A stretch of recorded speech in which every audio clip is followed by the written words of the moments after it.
Nasional itu majoriti kukuh dan meyakinkan. Kemudian politik untuk negara. Kita sedang buat perubahan ini. Sumpah saya membentuk satu pakatan. Salam sejahtera, bertemu kembali edisi Kelas Mingguan 053. Saya Zawaz Yusof. Antara yang menarik sepanjang minggu ini. Kemenlu berterusan, Ismail Sabri bakal digulingkan MP UMNO.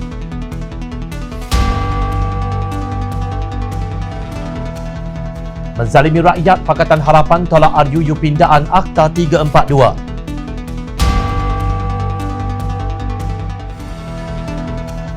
PRU 15 lemah sangat KPH sehingga disarankan bergabung dengan PN. Assalamualaikum dan salam bahagia. Ketua Pembangkang Datuk Seri Anwar Ibrahim menegaskan bahawa skandal terbaru yang membabitkan isu Digital Nasional Berhad atau DNB perlu dibincangkan segera. Ekoran pelantikan DNB sebagai pemborong tunggal 5G didakwa dilakukan tanpa adanya keterusan. Dia berkata jika isu tersebut tidak dibahaskan, ia bakal menjadi satu lagi episod seperti skandal 1MDB. Kenyataan itu dibuat selepas Pertubuhan Badan Bukan Kerajaan NGO Gegar menyerahkan memorandum kepada Anwar yang mendesak supaya penubuhan DNB di bawah Kementerian Keuangan dikaji semula oleh Parlimen kerana syarikat tersebut tidak mempunyai sebarang aset dan pengalaman di dalam industri telekomunikasi. Dan turut memaklumkan penerimaan memorandum daripada Pertubuhan Gegar dan gabungan NGO lain yang mendesak agar ahli-ahli Parlimen membincangkan skandal terbaru terkait Digital Nasional Berhad. Beliau juga turut menegaskan bahawa isu berkenaan amat mustahak dan perlu penjelasan segera atau bakal menjadi satu lagi episod seperti 1MDB.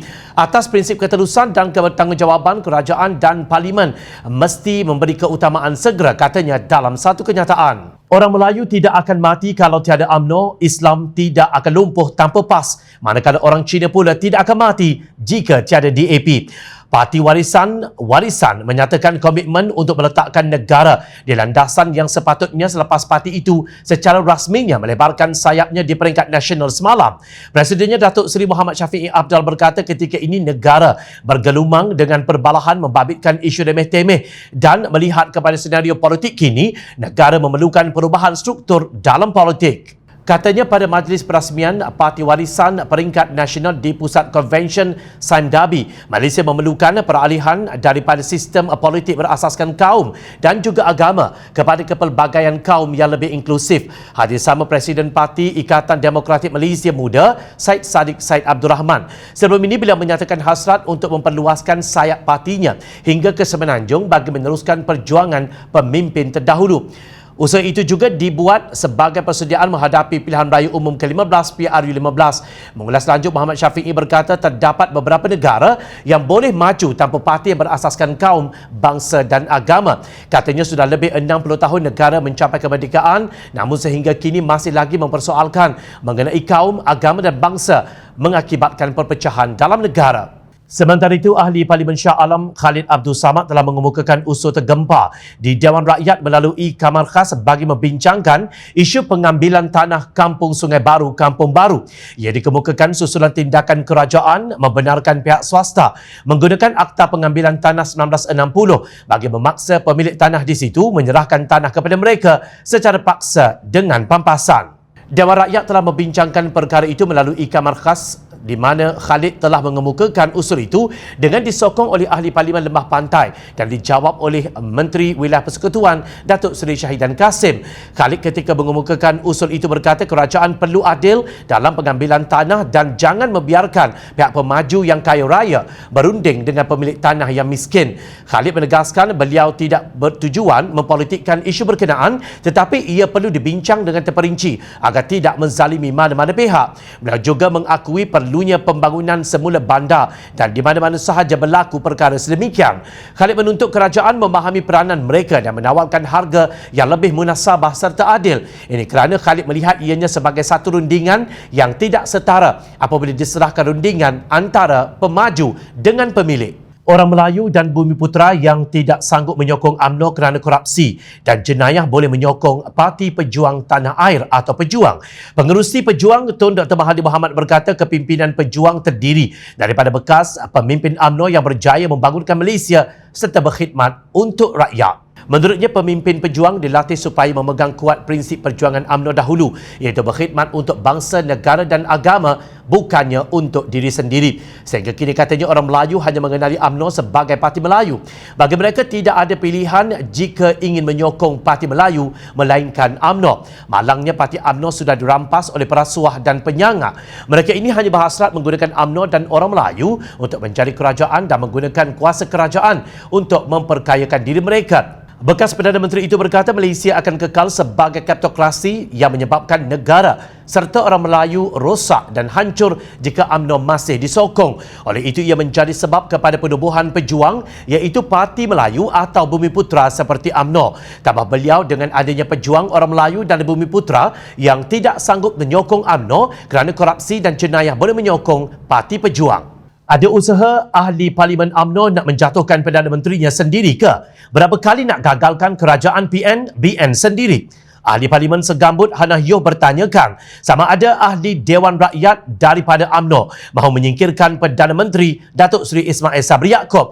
Reaksi pimpinan DAP itu susulan sidang media oleh Kelab Penyokong Kerajaan atau BBC yang menyatakan sokongan kepada Ismail Sabri untuk terus mentadbir negara sehingga penggal Parlimen berakhir pada tahun 2023. Dalam sidang media BBC pada 14 Disember lalu, ahli Parlimen UMNO juga menyatakan tiada keperluan mengadakan pilihan raya umum ke-15 PRU15 dalam masa terdekat. Sementara itu, penganalisis politik Syahbuddin Hussein berpendapat sokongan secara tiba-tiba kepada Ismail Sabri sama seperti yang berlaku kepada Mahyadin Mat Yassin sebelum ini yang mendapat sokongan bertalu-talu untuk dikekalkan khidmatnya sehingga PRU15.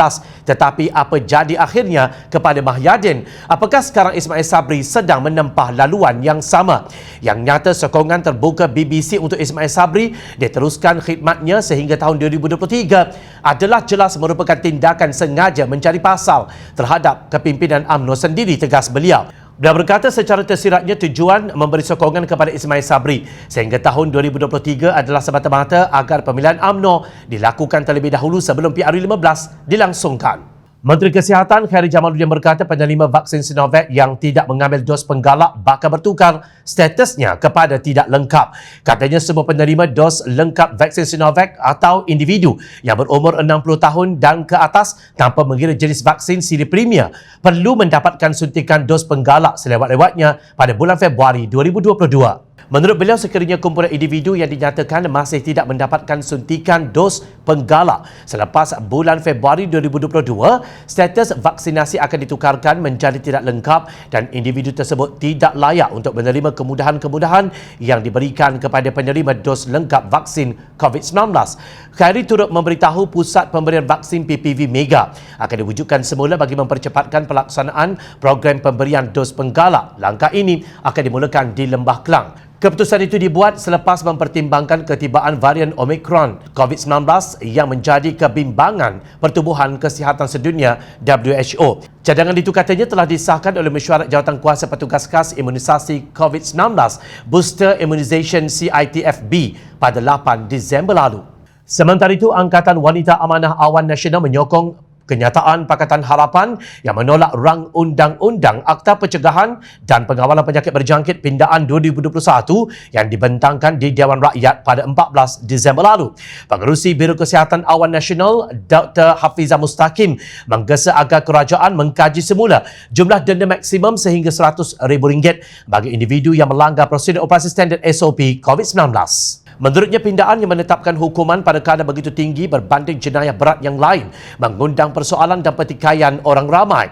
Justru Awan Nasional mahukan pindaan akta itu dikaji semula dan mendapat pandangan meluas semua pemegang taruh termasuk pihak pembangkang.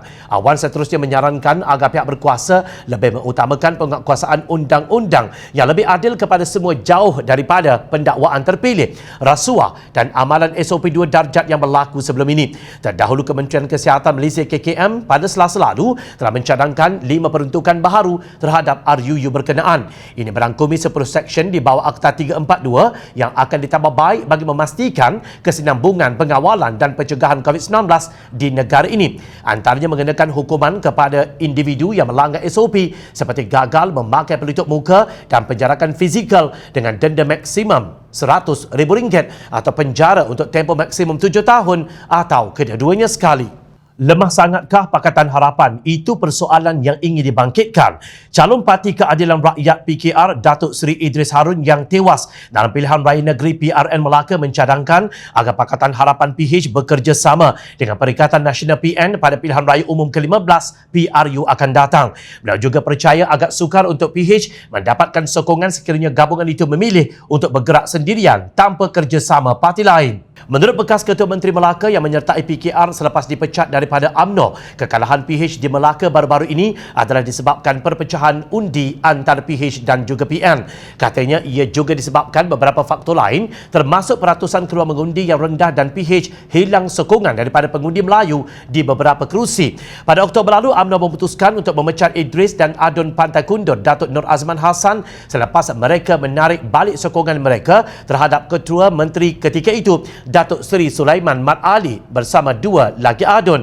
Namun usaha untuk menumbangkan kerajaan itu gagal selepas Yang di-Pertua Negeri Melaka Tun Muhammad Ali Rostam membubarkan Dewan Undangan Negeri. Pada PRN Melaka November lalu, PH hilang banyak kerusi yang dimenanginya pada PRU 14 dan hanya mempertahankan 5 kerusi DUN. Sekian edisi Khas Mingguan kali ini. Teruskan bersama kami setiap hujung minggu untuk mendapatkan berita politik tanah air. Jumpa lagi minggu depan. Saya Zawazi Yusof. Assalamualaikum dan salam sejahtera. Mencari maklumat dan berita politik yang bebas, kupasan yang tepat, panas. Dapatkannya secara eksklusif hanya di Jom Channel. Komitmen kami, pentasan berita Isnin hingga Jumaat. Berbicara dan isu semasa, kami garapkan secara langsung. Panel-panel berkaliber dan profesional. Interaktif, pandangan anda kami raikan. Jangan lupa bersama kami di setiap hujung minggu dalam edisi Khas Mingguan. Jom Channel, moving forward, sharing a new experience.